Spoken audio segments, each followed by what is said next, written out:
by popular demand, here is the sum of consecutive numbers problem. Go ahead and take the time to pause the video and read it to yourself. So we did a problem in class. I made this one a little bit more difficult just to hopefully help you out so you can get a better understanding. So if at any time you need a recap, just go ahead and pause, rewind the video. You can watch it as many times as you want. If you have questions, I'm going to go ahead and post this on Edmodo so you can respond to the video. So it says the sum of 4 consecutive odd numbers is 32. Well, in class we did even numbers, but this time we're doing odd.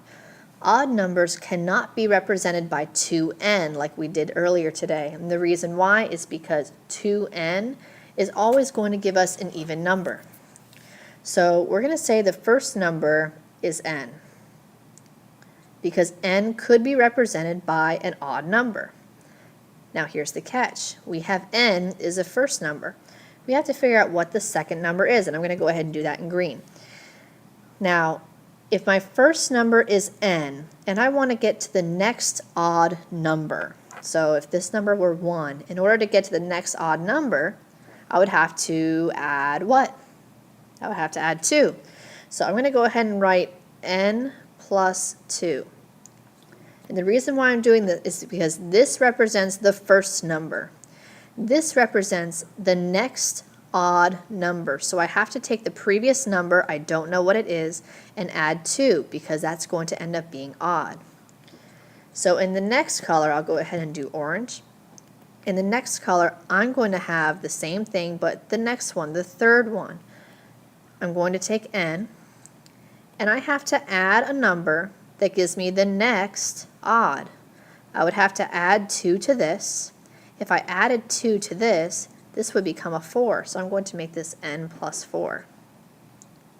So as of right now, we have 1, 2, 3 consecutive odd numbers. 3 consecutive odd numbers. So I'm going to go ahead and do the last one in purple. Same idea. In order to get to the next consecutive odd number, I have to add 2 to this previous number. Adding 2 to this would get me plus 6. And then this is what we end up with. We end up with a number. If you add 2 to that original number, you get the next odd number. If you add 4 to the original number, you get 2 odd numbers after that. And if you add 6 to the original number, you get 1, 2, 3, 4 odd numbers after that. You can plug in any example to prove that this is true. But we want the specific ones that add up to 32. So I'm going to add all these up, and I'm going to have them equal 32. Because these are my 1, 2, 3, 4 consecutive odd numbers that are going to add up to get me 32. So what am I going to do now? I'm going to go ahead and add my like terms. I add my like terms. N plus n plus n plus n. There's 4n, so that gives me 4n. And as you add up like terms, if it helps, you can go ahead and cross them out. So you made sure that you added all of them up. Then you have to add your numbers, 2, 4, 6. Once I add 2 plus 4 plus 6, I get 12. So I added them up. That's going to equal 32. So now I have my equation. Here's my equation. I'm going to have to go ahead and solve to get n by itself. So in order to get that n by itself, I have to do addition or subtraction first. So I subtract 12 on both sides. 4n equals 20.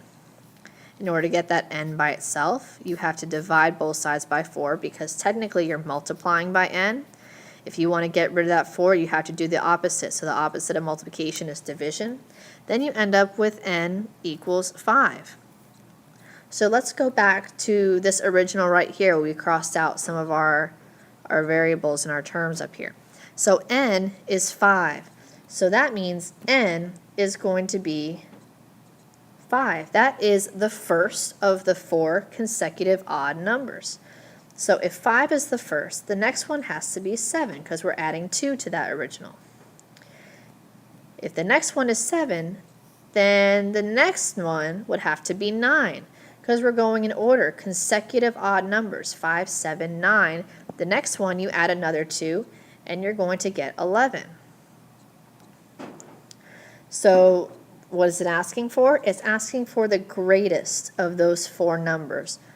By greatest, we mean greatest in value. This is how a lot of questions on the EOC are, because you cannot give more than one answer. So they'll ask you for the greatest or the second greatest. So your final answer is going to be 11. 11 is your final answer because it is the greatest of the four consecutive odd integers.